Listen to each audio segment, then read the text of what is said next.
Mercredi 24 juillet 2019, mesdames, messieurs, bonsoir, bienvenue à toutes et à tous dans cette édition d'information sur la télévision Labari. Toutes nos excuses pour le retard accusé dans son démarrage. Débutons par cette brève. En effet, nous avons appris qu'il y a eu saisie d'armes à feu cet après-midi au niveau du poste de police de la sortie Niamey, au niveau de Bangoula. Il s'agit d'un bus de la compagnie Sonef venant de Ouaga, dans lequel un homme de nationalité nigérian, il a été donc découvert sur lui des armes à feu, des kalachnikovs et des armes de poing, des PA notamment, dissimulées dans des sacs de maïs. C'était donc cet après-midi aux environs de 17h30 au niveau du poste de police de Bangoula, sur la sortie de la ville de Niamey vers Tillabéri. Le bus a été escorté, comme vous le voyez sur ces images, au niveau de la ville de Niamey, précisément au commissariat de Yantala, au niveau du premier arrondissement communal de la ville de Niamey. L'information a été confirmée par les autorités. Nous attendons donc les prochains jours pour plus d'informations, de précisions sur cette saisie d'armes à feu cet après-midi au niveau du poste de police de Bangoula, à la sortie de Niamey vers Tillabéri, où un homme de nationalité nigérian a été donc retrouvé avec sur lui des armes à feu, plusieurs, on ne sait pas le nombre exact, des kalachnikovs et des postes, des PA qu'il a dissimulé dans des sacs de maïs. Le bus a été escorté et amené au niveau du commissariat de Yantala, dans le premier arrondissement de la ville de Niamey. Nous allons donc revenir avec beaucoup plus de détails sur cette information dans nos éditions, certainement de demain. L'actualité, vous le savez, c'est la décision du ministère en charge des Transports de renouveler les permis de conduire à tous les détenteurs. Le permis de conduire qui sera désormais donc biométrique. La délivrance de ce permis a débuté depuis lundi dernier, le 22 août, selon l'arrêté du ministre en charge des Transports. Nous proposons à cet effet un reportage sur les conditions dans lesquelles cette délivrance s'effectue. En effet, l'on parle d'un montant qui est plus que celui qui est annoncé dans le communiqué officiel du ministère des Transports. On voit tout cela dans ce reportage de Sadou Doumi et Ismaël Moumouni. Abandon du permis de conduire au carton au profit de la biométrie, voilà à quoi doivent s'attendre les Nigériens. Néanmoins, certains acquéreurs de ces permis biométriques ont émis des suggestions. Disons, j'aurais aimé quand même qu'il y ait le groupe sanguin, ce sera une innovation majeure, très importante. Et probablement la vision aussi, c'est-à-dire, voyez-vous, ça affecte la conduite, affecte les autres aussi.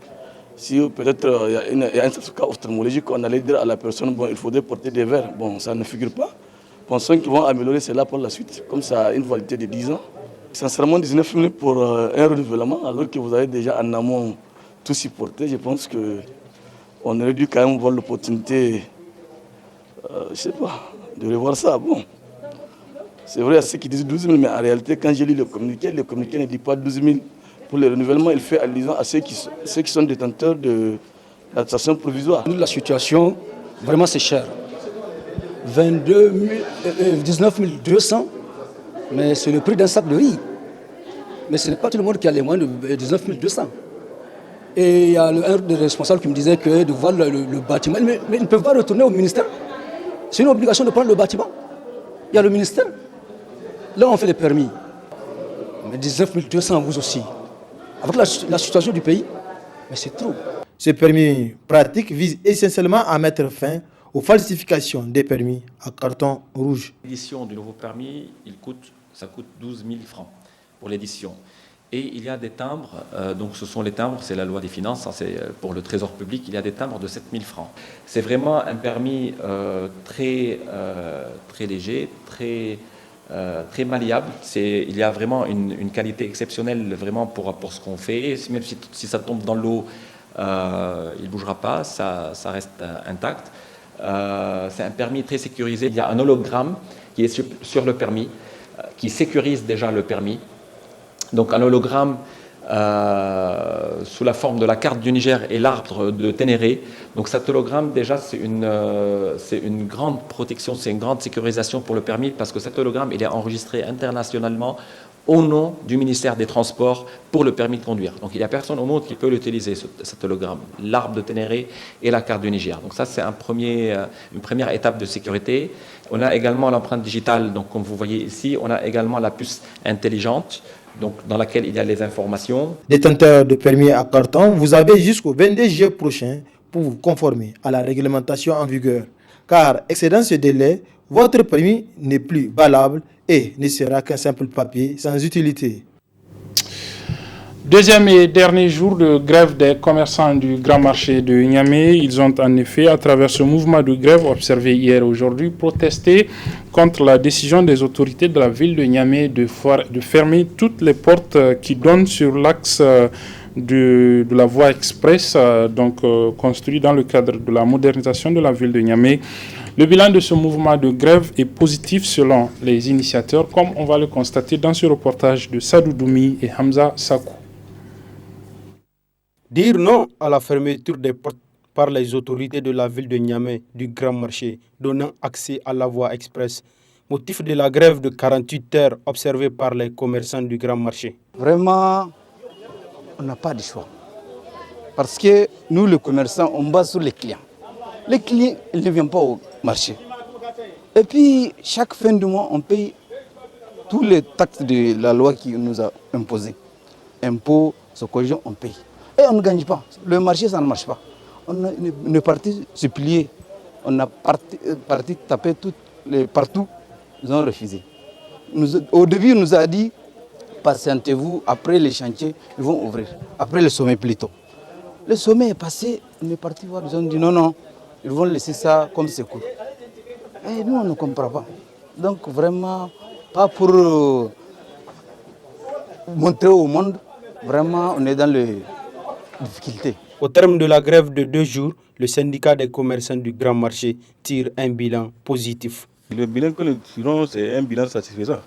Parce que vous-même, je croyais que vous avez rentré dans le marché. Vous avez presque toutes les boutiques sont fermées. Sauf quelques-uns qui n'ont pas répondu. Mais sinon, c'est un bilan satisfaisant. 99%, on peut le dire. Si on ne peut pas dire 100%, mais 99%, on a réussi. Nous remercions beaucoup les commerçants qui nous ont suivis et on les remercie encore.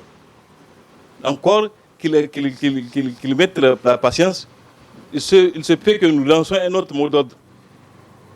Après, on verra ce qu'on va faire. Après cette grève de 48 heures, le syndicat des commerçants du Grand Marché compte renouveler leur mot d'ordre de grève tant que les autorités de la ville de Niamey font la sourde oreille à leurs revendications. La campagne électorale en vue des élections professionnelles se poursuit. Les dites élections qui sont prévues pour le 31 juillet prochain. Les différentes centrales syndicales en liste affinent leurs armes pour affronter ces élections à travers cette campagne de mobilisation des électeurs. C'est le cas, par exemple, de la Confédération générale des syndicats libres du Niger, la CGSL, et de l'USPT. Résumé de leur campagne avec nos reporters Halid Bourema et Hassan Saleh Mustafa. À une semaine des élections professionnelles au Niger, les centrales syndicales s'activent dans les préparatifs dans le souci de remporter ce scrutin. Au niveau national, en tout cas, nous sommes à pied d'œuvre. Et les mêmes activités que nous sommes en train de faire ici, nos représentations au niveau des régions sont en train de les relayer. C'est la mobilisation des militants. D'abord pour qu'ils partent chercher leur carte au niveau des différentes commissions départementales et la sensibilisation que nous sommes en train de faire pour que les gens puissent participer au vote le 31 juillet prochain. En tout cas, toutes ces actions, nous sommes en train de les faire. C'est une question de stratégie. Au niveau de la CSL, nous sommes en train de faire un travail important, un travail remarquable et nous sommes confiants quant à l'issue de ces élections-là. Nous avons un bilan social positif. En termes de droits, en contribution de l'USPT dans la conquête des droits en faveur des travailleurs, nous nous en félicitons, mais ce n'est quand même pas suffisant, parce que je considère que tout ce que je fais est toujours insuffisant pour moi. Je me sens en devoir de lutter permanemment pour la cause des autres, pour la cause de la classe des travailleurs. Et nous avons fait découvrir aux travailleurs les promesses électorales de l'USPT au cours des 4 prochaines années. Cette élection professionnelle est d'une importance capitale pour les travailleurs nigériens dans leur ensemble. C'est pourquoi les centrales syndicales font tout pour bénéficier de la confiance des travailleurs nigériens. Nous avons beaucoup d'ambition, notamment les préoccupations et les engagements que nous avons signés avec nos partenaires qui ne sont pas encore pris en charge. Nous avons signé en tout cas beaucoup de protocoles d'accord avec le gouvernement et qui comprend des engagements importants, notamment l'harmonisation du régime indemnitaire, la question du recrutement des enseignants contractuels, la question du recrutement des agents de santé communautaires et beaucoup d'autres aspects. Donc c'est tous ces problèmes-là qui nous tiennent à cœur et c'est pour toutes ces raisons que nous sommes en train de nous battre et nous voudrons que en tout cas l'ensemble des travailleurs nigériens nous accordent leur confiance pour que nous puissions en tout cas transformer tout ça en réalité. L'USPT fait la fierté des travailleurs du Niger. Les travailleurs du Niger sont des observateurs, qu'ils soient nos militants ou pas, ils observent ce qui se passe dans le monde syndical nigérien. Quelles sont les centrales syndicales qui sont appendices des partis politiques? Quelles sont les centrales syndicales qui se battent pour déconnecter les organisations syndicales des partis politiques? Tant qu'on n'inscrit pas un syndicalisme dans le cadre de la lutte des classes, on ne peut pas parler de syndicalisme. Il y a une idéologie, c'est l'idéologie progressiste. Si elle prévaut dans ce pays, les choses vont changer. C'est cette idéologie-là avec laquelle on est venu dans le syndicat et les gens ont changé, ont revendiqué la démocratie. Un arbre a été planté par le monde syndical nigérien, il doit l'entretenir, il doit faire en sorte que cet arbre-là produise des fruits, non pas amers, mais des fruits profitables à la majorité des citoyens du Niger. En dehors de quelques problèmes énumérés dans le processus, notamment au niveau des cartes d'électeurs, tout se déroule comme prévu selon les centrales syndicales. Dans le cadre toujours de cette campagne électorale pour ces élections professionnelles, la Confédération nigérienne du travail, elle, a organisé ce matin à travers les rues de la capitale Niamey une caravane, toujours dans le cadre de la mobilisation des électeurs pour cette élection prévue le 31 juillet prochain, je le rappelle. Je propose à cet effet de suivre le résumé de l'équipe de la télévision Labari qui a suivi cette caravane de la CNT. Elle est composée donc de Halidou Bourema et Hassan Saleh Mustafa. C'est une impressionnante caravane dont le top départ a été donné à la devanture du stade général Séni Kounché qui a sillonné la capitale à travers ses grandes artères en passant par les principaux ronds-points avec une escale à la place Toumo sous une ambiance carnavalesque. Après la place Toumo, place de la concertation, le point de chute de cette caravane où les organisateurs ont saisi l'occasion pour se réjouir de la forte mobilisation tout en revenant sur l'importance de cette sortie. Votre présence nous donne de l'espoir. Nous sentons votre engagement à faire de la CNT la première centrale syndicale du Niger. Nous comptons sur vous pour que vous votiez massivement le 31 juillet 2019 pour sauver l'école nigérienne, pour une éducation de qualité, pour l'épanouissement des travailleurs nigériens, pour la liberté syndicale, pour l'instauration d'un véritable dialogue social entre tous les secteurs. La CNT œuvrera à répondre positivement toujours aux aspirations profondes des travailleurs. C'est le combat de la CNT, au-delà de ses militants et sympathisants, touche tous les travailleurs. Il vous souviendra que la CNT elle seule, quand elle a mené, il y a quelques années de cela, la bataille de l'UITES, l'abattement de l'UITES, mais c'est tous les travailleurs qui ont bénéficié de cet abattement de l'UITES là. Mais c'est le combat que la CNT a mené. Donc nous avons vraiment beaucoup de choses en chantier pour les travailleurs et pour qu'on puisse les réaliser, il faut qu'on soit représentatif, qu'on soit sur la table du dialogue social. Les syndicats affiliés à la CNT demandent aussi à leurs militants de se mobiliser en faveur de cette centrale le 3 juillet prochain. C'est le lieu pour nous de remercier l'ensemble des enseignants présents et ceux qui n'ont pas pu faire le déplacement. Et nous en appelons aussi, au-delà des militants du SINASEB, l'ensemble des enseignants à voter massivement le 31 juillet la CNT Et nous les remercions encore pour leur détermination à vouloir faire de la CNT la centrale phare au Niger. Donc nous appelons vraiment l'ensemble des enseignants et l'ensemble des militants de la CNT à voter, à sortir massivement et aller avant le 31, à aller au niveau des communes pour retirer leur carte et ensuite de faire de la CNT la centrale phare au Niger. Dans le cadre de ce scrutin du 31 juillet prochain, la Confédération nigérienne du travail CNT a mobilisé plus de 1300 délégués pour superviser les bureaux de vote sur l'ensemble du territoire national. Retenez qu'après 4 jours, les 4 jours de fermeture jugés illégales par l'administration du groupe de presse Labari, vous vous souvenez, c'était l'année dernière, le groupe de presse a donc décidé d'attaquer, de demander réparation auprès de la justice. Eh bien, le délibéré de cette affaire est tombé et le juge a condamné le gouvernement à dédommager le groupe de presse Labari pour les 4 jours de préjudice qu'il a suivi à l'issue de cette fermeture jugée illégale. Souvenez-vous, car le souvenir est très souvent plein d'histoires. Et l'histoire du paysage médiatique nigérien est sans conteste marquée par la fermeture de quelques organes de presse privés de la place sous l'ère de la Renaissance à l'image du groupe de presse Labari.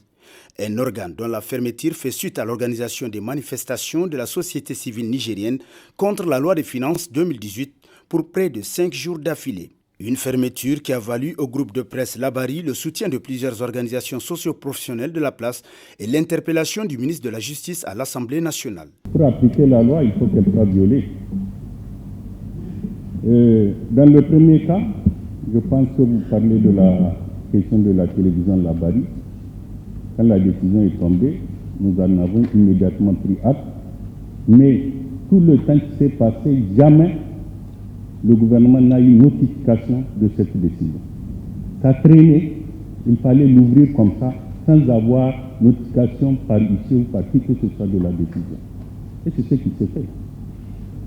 Je peux vous dire, immédiatement, le gouvernement a décidé d'en prendre acte.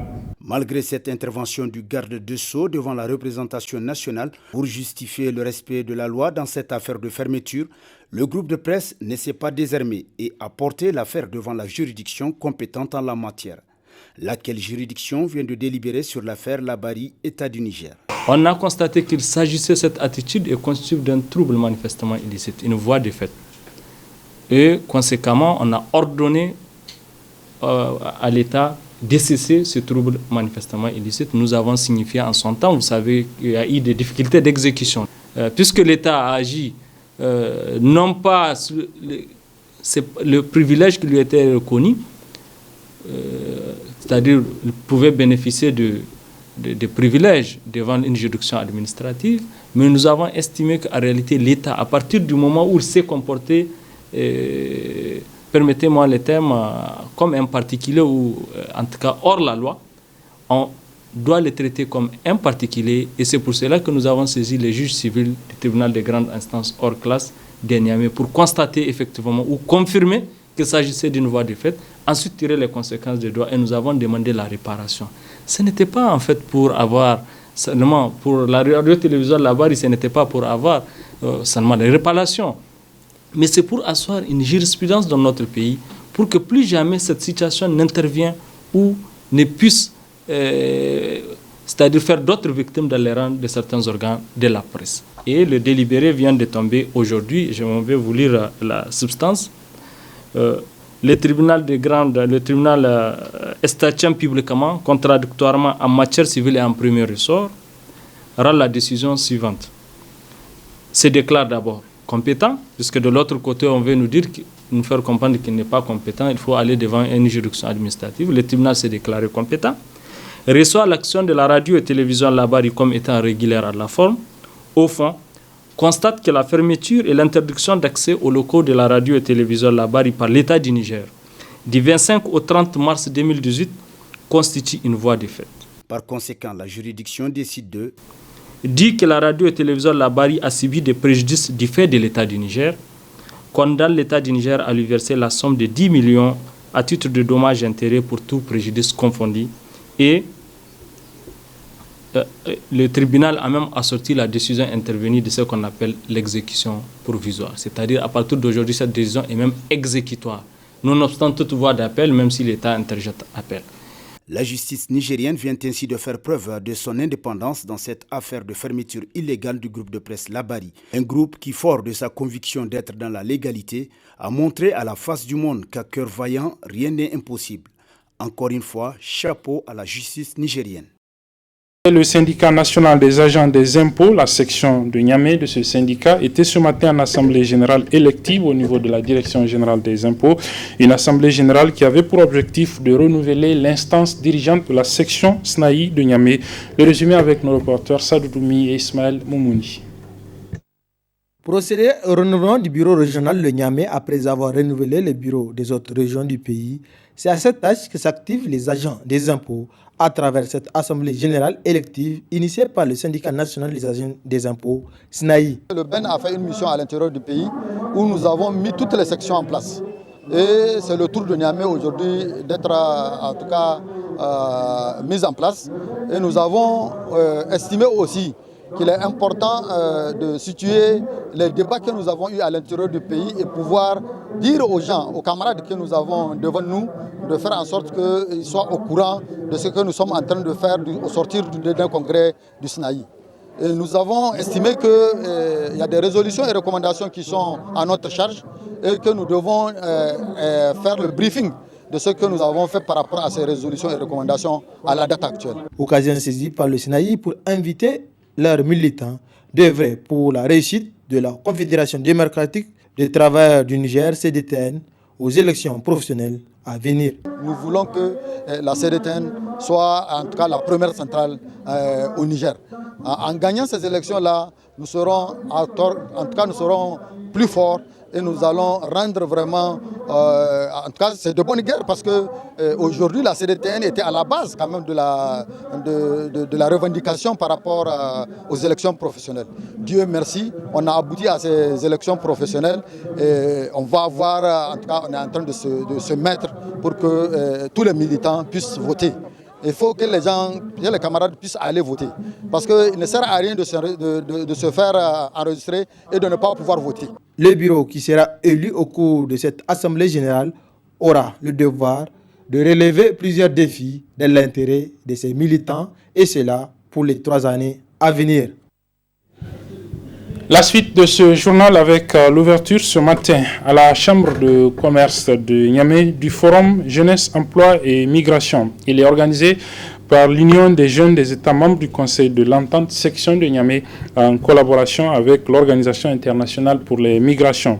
Un forum sous-régional de 2 jours qui va se pencher sur l'entrepreneuriat des jeunes comme alternative à la migration irrégulière. Le point avec nos reporters Ibrahim Abdou et Adamou Soumana. La question migratoire devient de plus en plus préoccupante pour la plupart des gouvernements africains, en l'occurrence ceux de l'espace sahélien. Aussi, les jeunes des pays membres du Conseil de l'Entente qui se sentent les plus concernés décident de prendre à bras le corps cette problématique.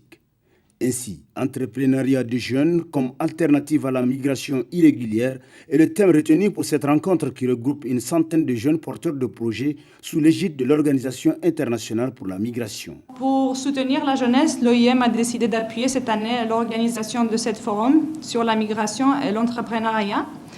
Alors tout d'abord, merci à UGMC et Accountability Lab pour cette bonne initiative et tout le bon travail. Nous nous rendons compte du fait qu'il y a eu beaucoup de travail pour que ce forum devienne une réalité. Et c'est grâce à l'Agence danoise pour le développement international, DANIDA, dans le cadre du mécanisme de ressources et de réponse pour les migrants, qu'on a pu vous appuyer cette année. Alors le projet DANIDA, c'est un projet pilote axé sur le renforcement des institutions gouvernementales, mais aussi sur la sensibilisation aux alternatives à la migration irrégulière. Prenant la parole à son tour, le représentant d'Accountability Lab, qui se veut une organisation de jeunes, a bien voulu donner les raisons ayant motivé leur participation à cette rencontre d'échange. Il s'agit pour nous, en tant qu'organisation qui intervient dans le domaine de l'entrepreneuriat des jeunes, à travers notre programme phare dénommé Accountability Incubator, qui vise à renforcer le développement de l'entrepreneuriat des jeunes au Niger à travers 3 volets spécifiques. La première chose, c'est le volet agricole. La deuxième, était la question de l'environnement, l'entrepreneuriat environnemental et social. Et en troisième position, l'éthique. Aujourd'hui, ces trois domaines sont des facteurs prioritaires d'abord pour le Niger en termes d'atteinte des ODD, en termes de développement.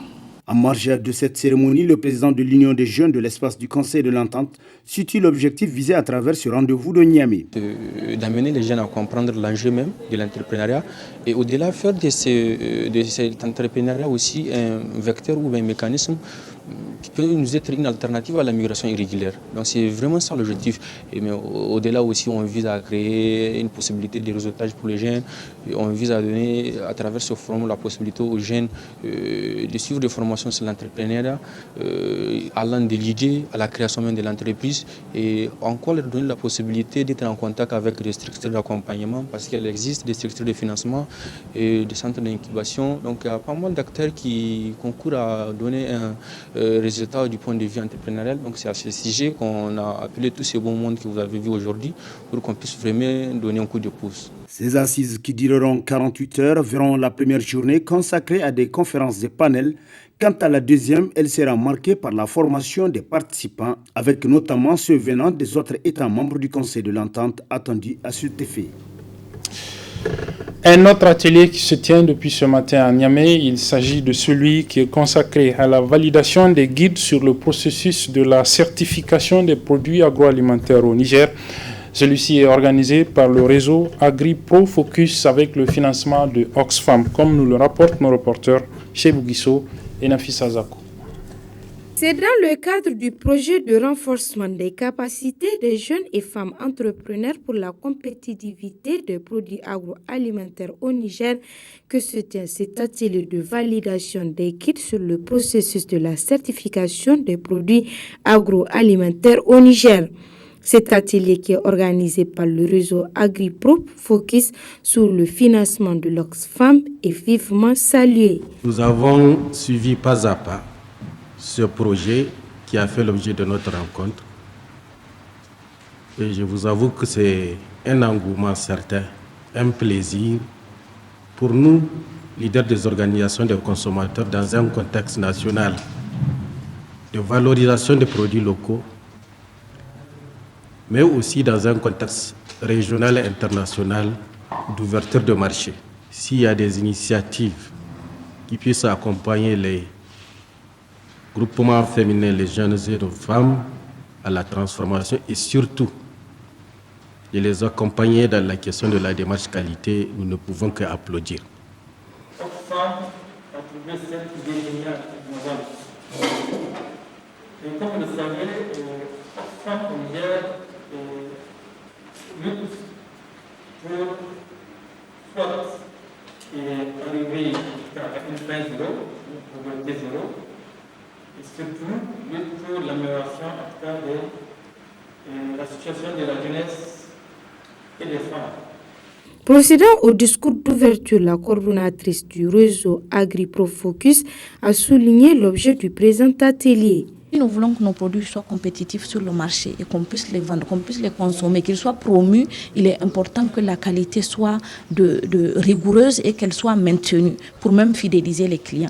Il est important que l'emballage soit un emballage de qualité qui est attractif, qui comporte toutes les informations dont le consommateur a besoin.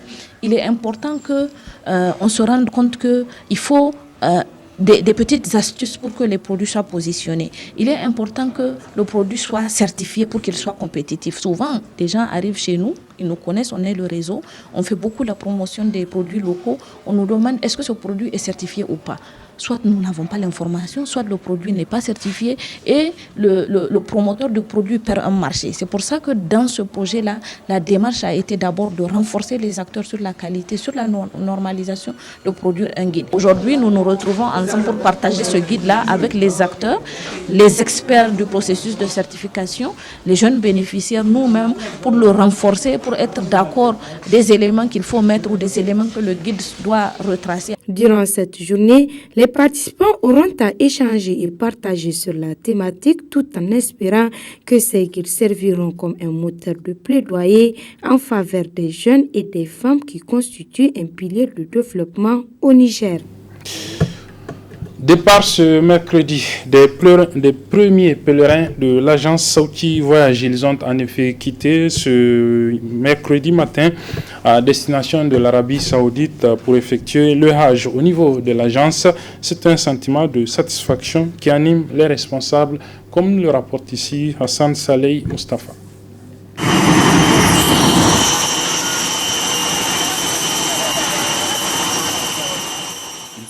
Au total, 544 pèlerins aux couleurs de l'agence Sauti Voyage qui ont quitté Niamey ce mercredi en début de journée dans ce premier vol de l'agence Sauti Voyage en direction de la Terre Sainte, la Mecque, pour accomplir les rites du 5e pilier de l'islam, que le Hajj. Comme les années antérieures, les pèlerins de l'agence Sauti Voyage ont effectué ce déplacement sans aucun problème. Du lieu de rassemblement aux formalités en passant par l'embarquement, tout s'est déroulé dans le respect de l'art sous l'assistance des responsables de la dite agence, toujours au chevet des pèlerins pour leur faciliter la tâche. Preuve palpable qu'à l'agence Sauti Voyage, les clients sont toujours des rois. Les responsables de Sauti Voyage ont tenu promesse aux pèlerins, une promesse de leur créer de bonnes conditions pour effectuer le Hajj dans des conditions acceptables à la Terre Sainte. C'est donc à sourire aux lèvres que les 544 pèlerins qui ont fait confiance à l'agence Sauti Voyage ont pris confortablement leur siège dans l'avion. Même sentiment de satisfaction du côté des responsables de l'agence Sauti Voyage pour avoir honoré un engagement. Notons que les pèlerins restants de cette agence quitteront eux aussi Niamey dans les heures à venir, nous a confié le chef de l'agence Sauti Voyage, El Hajj Cheikh Ibrahim Abbas, très rassurant. Et une autre agence qui effectue le convoyage de ces pèlerins au niveau de la Terre Sainte de l'Islam, elle a également tenu ses promesses. Il s'agit de l'agence Hambali Voyage, dont les pèlerins ont également quitté Niamey hier mardi dans la nuit. Précision dans cet élément de nos confrères de la télévision Bonferré. Tenir ses promesses, c'est le signe distinctif de l'agence Hambali Voyage. Ici, les pèlerins ne sont pas entassés à l'aéroport, scrutant le ciel dans l'attente d'un avion. Ils viennent en petits groupes, font tranquillement les formalités et embarquent à bord de l'avion, le tout sous l'assistance omniprésente des encadreurs. Le départ des pèlerins de l'agence Hambali Voyage pour le pèlerinage 2019 a commencé dans la nuit du 17 au 18 juillet 2019. 2 vols de Turkish Airlines et Air Algérie ont alors décollé avec près de 200 pèlerins. Les 20 et 22 juillet, 2 autres vols réguliers ont quitté avec des candidats au Hajj. À la date de ce mardi, la majorité des pèlerins de Hambali Voyage est déjà à Médine. En Terre Sainte, ils sont en de bonnes mains. Kuna a Madina ne ke? Muna a Madina, ga mu a Madina. Alhamdulillah, wurin da yayi kyau wallahi. Aha. Alhamdulillah. Dan muna kwarai. Akwai sanyi, akwai komi da komi, akwai shimuda mai kyau, daki mai kyau, ban daki mai kyau, komi akwai wallahi. A wurin masha Allah gaskiya mutane mai kyau sosai. Kuma vraiment akwai tsafta wurin. Yanzu kawai gari ne rage kamun ibada kawai ta yi sa. An go ki kawo yesu da wasu bara da jin da rasu mun ba ka yi ko da kin da mun ko hanara e go kan su ne o kulera ko kan su ne sonde go sole ba ko jin gare no batama alhamdulillah. Justement, les pèlerins d'Hambali Voyage accèdent facilement à la mosquée du prophète sallallahu alayhi wa sallam. Ils y boivent l'eau bénite Zamzam pris dans l'espace du paradis appelé Raouda avant de visiter le tombeau du bien-aimé Mohammed, paix et salut sur lui.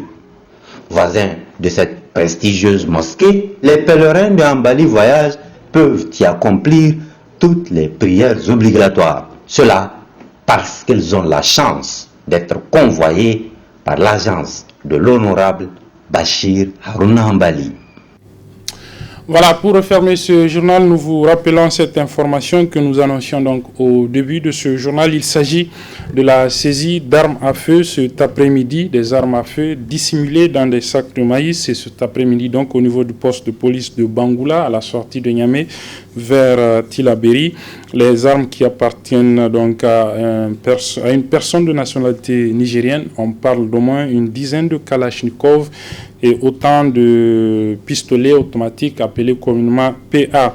C'était donc cet après-midi au niveau de ce poste de police de Bangoula. Il s'agit d'un bus de la société Sonef en provenance de Gao au Mali. Le bus a été escorté et conduit au niveau du commissariat de police de Yantala dans le premier arrondissement communal de la ville de Niamey.